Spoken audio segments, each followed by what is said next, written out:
Why do so many couples feel exhausted and resentful, even when both partners are working just as hard? It happens to a relationship when one partner clocks out of work, right? But they never get to really clock out at home. That happens a lot. Yes, and because we are so much more aware of this, join us as we explore what we call the second shift couple syndrome. We're going to explore how it quietly erodes connection and what couples can do to restore balance and teamwork. We hope to offer creative and emotionally safe strategies that will help conquer this second shift syndrome as it's known today. And we want to uncover practical relationship-saving ways to address it together.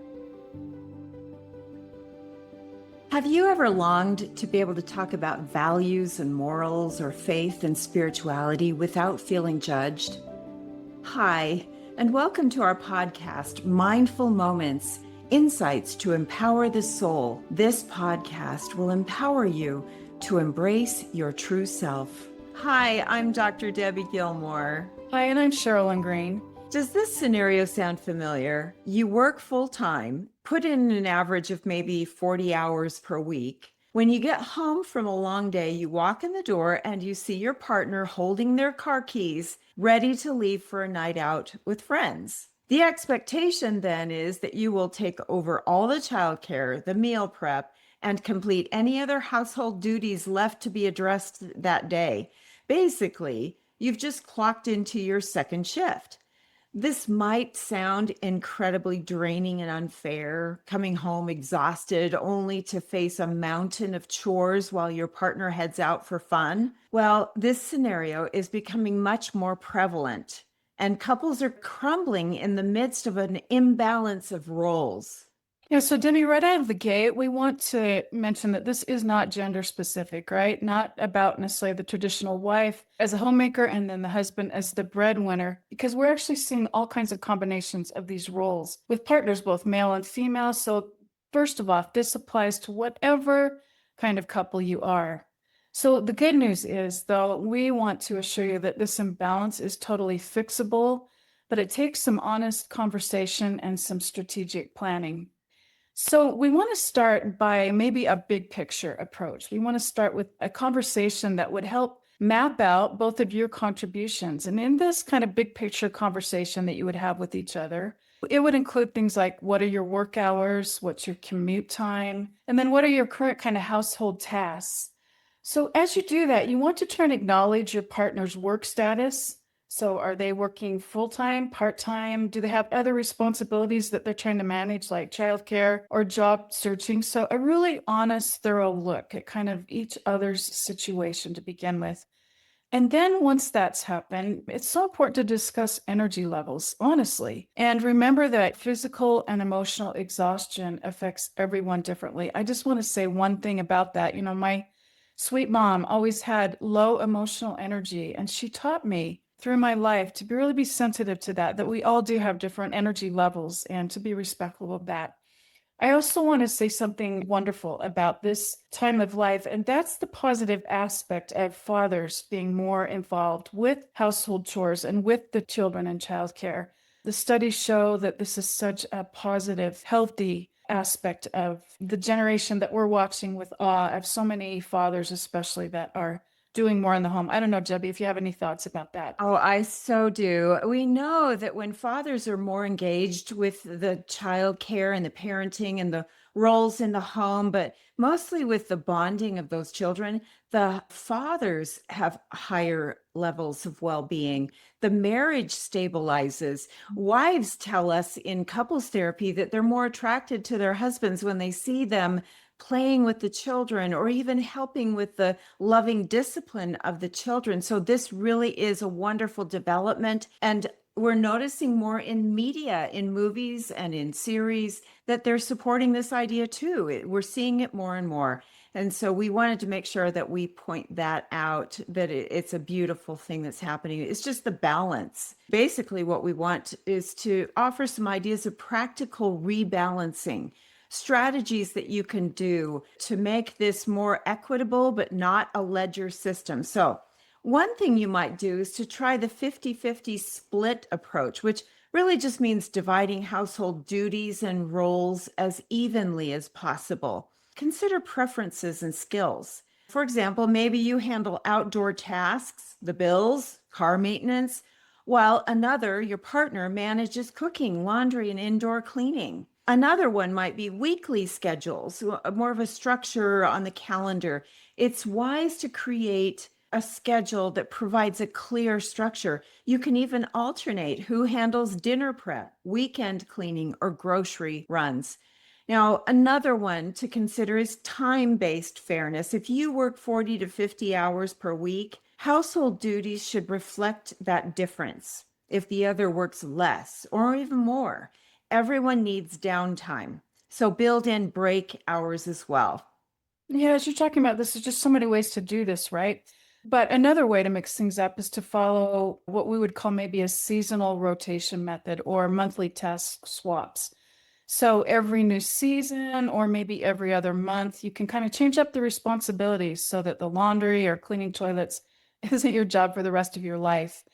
And this, switching primary responsibilities like this is a great way to prevent resentment and boredom that can come when we just do the same thing over and over again. We have watched in awe as many couples develop weekend teamwork blocks and tackle major cleaning together. And this allows both of them to achieve free time.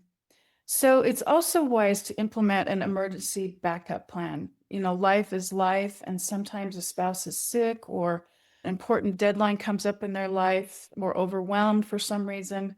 There should be a way that the other spouse can step in temporarily when these sort of exceptional things happen.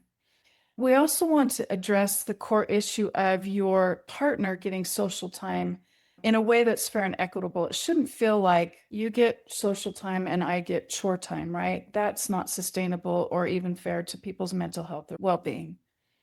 Some people just do this naturally. When one partner is ill, the other really relishes the caregiving. Others, it's not a natural thing. So having that conversation is so important. Now, we also want to offer a list of ways that you can address the imbalance and create more equity. Here's more specific fun things that you can do. Alternate social nights. Your partner goes out Monday and you get Wednesday. That's just an example. Weekends are negotiable. Couple time protection. Now, this is so huge.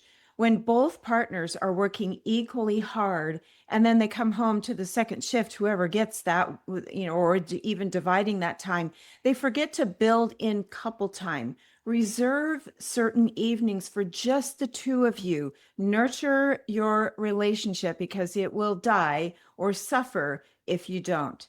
Also, I relate to this very well. Individual recharge time as an introvert, which is not a healthy or unhealthy state, it's just my natural personality. I need recharging time. Both partners need downtime, whether social or solo. So build that into your weekly schedule. Yeah, so great. We want to talk about something really important here now, too. And that's how difficult sometimes all these conversations can be. We know that one of the greatest barriers to this type of balance that we're talking about in couples' role is that sometimes it's not safe to talk about it or effective to talk about it. And a lot of couples actually avoid the conversation because with it comes a lot of tension and frustration and then ultimate disconnection. So we're very sensitive to how difficult these conversations can be. There's a lot of emotions involved, a lot of meaning making that comes with it. And so we recognize how sensitive sometimes these conversations can be. So we would suggest considering maybe beginning the conversation with something like, gosh, I've been feeling overwhelmed coming home to all these household tasks while you're out with friends. Would it be okay to talk about creating a more balanced system that works for both of us? Something like that with a soft approach, a sensitive approach, changing maybe some of the dynamics of a difficult conversation. Yeah, as humans, we're tempted to point the finger and say, you're doing that wrong, or what you're doing doesn't work. When we start with the complaint actually begins with pain. I've been feeling overwhelmed. That gets the partner's attention and doesn't feel like an attack. So I loved how you suggested that, Sherilyn, where you say, I've been feeling this. It's not working for me. Can we talk about it? That is going to be a softer approach. I loved how you said that as well. So begin on the positive note by proposing solutions. Here's an example.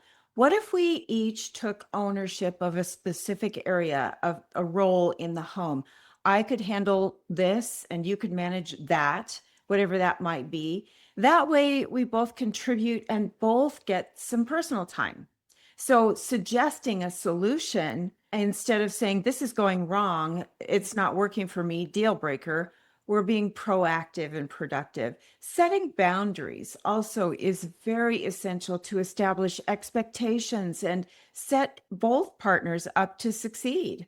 When we aren't clear on personal boundaries or what we expect, we're in danger of overstepping and appearing to be insensitive to our partner. So, saying something like, I need at least 2 evenings a week where I'm not responsible for household management. How can we make that happen? Notice it's like saying to a toddler, do you want broccoli or peas? It's not, do you want the broccoli? Yeah, and I'm guessing as you're talking, it could be a relief to your partner, to bring this up like that. I'm guessing that in a lot of cases, the other partner's actually relieved. Oh, thank goodness we're going to talk about this. And in a way that's fair and equitable, we're actually describing an interdependent relationship here, right? We're talking about time together. We're talking about honoring people's time outside of their couple relationship. And so, yeah, I'm just thinking what a relief it probably is to at least have the courage to broach this. I wanted to add, sorry, I'm jumping in because I want to suggest when a bee stings us, we say, ouch. It's just a natural reaction. We're going to be vocal probably about it. Ow, I just got stung by a bee. If one partner doesn't complain, then the other might assume everything's okay. And that's how resentment builds. And the pain we stuff down just grows, it doesn't just go away. So, what we're suggesting is bring it to the surface, talk about what's not working early so that you can both build a more successful, functioning relationship. I love that. We want to talk about some red flags to maybe address as you're having these conversations. So one of the red flags is if a partner dismisses your concern. And we wonder if this might be a symptom of maybe a deeper relationship issue beyond just chore distribution. It's possible that your patterns of communication aren't healthy. And so we encourage you to seek professional help through a therapist that might be able to help you over the barrier of kind of dysfunctional communication. So another red flag is, what if your partner claims that their work is harder than yours? Oh, that can be hard, can't it? Because all work is valid. And the goal is equitable contribution, not competition. So it's not helpful to compare, the responsibilities of a CEO to the CEO of the household. Managing 100 employees can be every bit as taxing as managing small children and all the things that so many do at home. And so we would caution against any kind of comparisons like that create frustration and resentment. It's actually so important to just really listen to each other's perspectives and to work to meet in the middle as we talk about these things. Yes, the one thing I like to point out is whoever it is, husband, wife, whoever is the main caregiver and homemaker, think about it. If you work in an office, there's office hours, the office closes and opens at certain times. Working in the home as the primary homemaker, that office never closes. So it is so important to be able to build in that balance. So, what if here's something we do see, and it's our natural tendency anytime a suggestion of change is given, we protest. So, what if your partner digs their heels in and refuses to compromise? This is an indication that a marriage expert is needed and to assist in uncovering the underlying unmet needs, or maybe the patterns, the negative patterns that have taken hold and get in the way, or other deeply seated emotional raw spots that are in need of healing. A professional therapist can help those raw spots heal and can help in creating a deeper, richer bond in your relationship. So, we are obviously advocates of couples therapy. That's what we do. And we see some tremendous growth in couples and healing. Now, how about making it stick? Weekly check ins are every bit as essential as staff meetings at the office. So, we suggest having regular check ins that allow you both to be able to talk about what is working and what needs to be addressed. So, all couples evolve. Think about it. There are developmental stages in marriage as well. As children get older and as your jobs change, or as we grow and mature, all couples evolve. So, when challenges hit, especially, periodically, the weekly check in might involve adjusting the roles and responsibilities to match the energy and health of each of you presently. So, what's working well? Celebrate the successes of task sharing. What needs adjustment? Tweak the system without blame or complaining about the change. How are we both feeling? Address resentment before it builds and becomes more damaging. I love what you're talking about, just the natural changes that come in our marriages and lives. I distinctly remember a friend and I feeling so guilty. We're playing pickleball one day when our husbands were working because all of our kids were in school. And yeah, it was a moment where, wow, maybe we need to adjust something here. This doesn't feel quite fair. So I love that you brought that up. So we want to talk about how important it is to consider, flexibility factors, actually.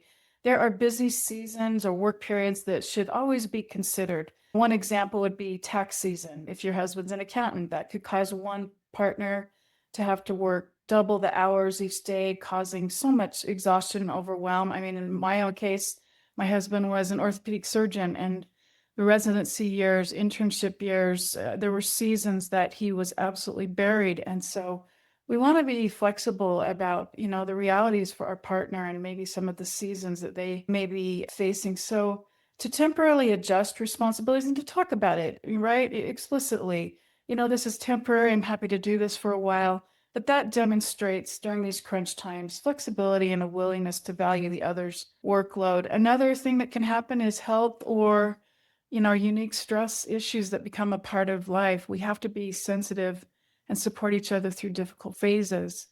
One of you may decide to go back to school and achieve a higher degree. And so that's another relatively temporary phase, but important to rebalance the roles, keeping in mind that this too will pass. So life changes, right? Such as job shifts, major moves, financial dips and valleys that require us to revisit agreements. So I love your suggestion of these check-ins, kind of reevaluating things. When circumstances shift, we want to open the conversation by exploring maybe what will be the most challenging aspect of this. What are the changes that need to happen, and how can we each help support each other through these trying times? Just to have these gentle, really tender conversations where we learn to understand each other's loads better and what it's like. I love that. If you notice, there's a pattern even in this podcast today where we're suggesting ask questions. Don't give just directives. This is what needs to happen. It's what changes need to happen. Can we explore what works for both of us? It's being willing to be open to ideas, to brainstorm, put it all together, and find a collaborative meeting in the middle. What's the bottom line? What are we talking about? What are we going to take away from today? Basically, a healthy partnership means both people contribute to the household and both get personal time. Your partner's social life shouldn't come at the expense of your well being, just like your work demands shouldn't eliminate their personal time.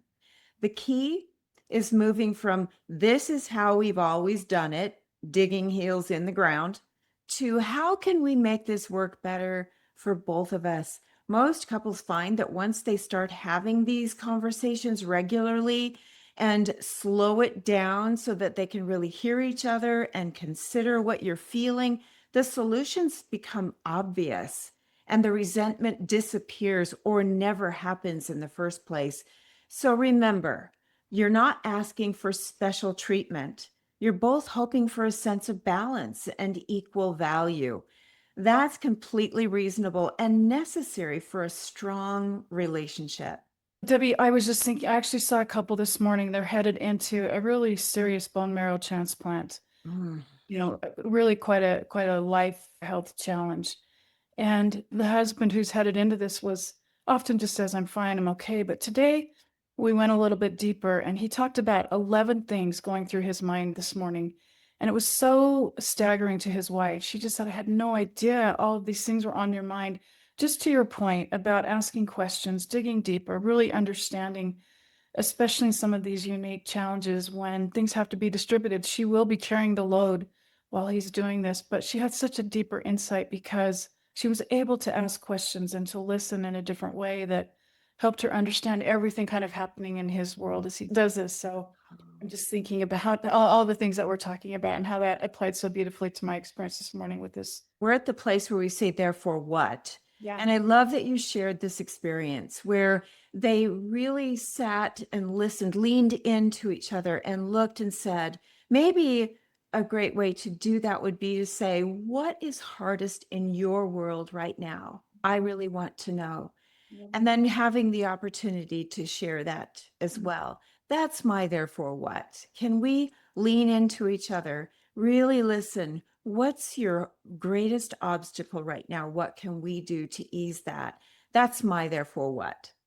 I love that. And I'm going to build on that by saying, and when we do that, to add some grace just to people's lives, we're all dealing with so much. And when we understand even better what those specific challenges in our partner's heart might be, as we talk about this distribution of work in our lives, to add moments of grace that we're all trying to do our best. So I think that's my therefore what, even with my own husband, to understand with more grace his load. So that's mine. So beautiful. Thank you so much for listening. We really enjoy doing this podcast and hope that you will join us each week. Thank you. Thanks, everybody. It's so fun to do this and have you here with us. Take care.